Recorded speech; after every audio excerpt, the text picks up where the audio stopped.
ছোটবেলায় ভোর রাতে ডেকে দেওয়ার জন্য আম্মুকে যে কি পরিমাণ রিকোয়েস্ট করতাম যে রোজার মধ্যে ভোর রাতে ডেকে দিবা। তো আমি তখন একদম ছোট ছিলাম, আম্মু দেখা যেত আস্তে আস্তে প্লেট, থালা মানে প্লেট সব কিছু নাড়াচাড়া করতো যাতে আমি সাউন্ড না পাই। দেখা যেত হুট করে উঠে যেতাম, যেদিন উঠতে পারতাম না উঠে কান্নাকাটি করতাম। আমার মতো কিন্তু ম্যাক্সিমাম মানুষের ক্ষেত্রে এমন হিস্ট্রি আছে, কার কার আছে অবশ্যই কমেন্ট করে জানাবেন।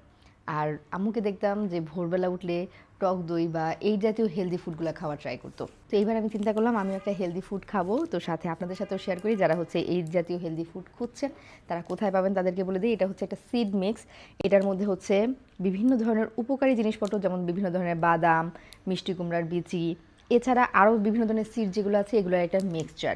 এটা হচ্ছে আপনি টক দই তারপর মধুর সাথে মিক্সড করে এটা একটা ভালো হেলদি একটা ব্রেকফাস্টও হয়। আর এখন হচ্ছে আমি সেহরিতে খাবো। এটা আমি নিয়েছি হচ্ছে লাইলা তিল পেজ থেকে।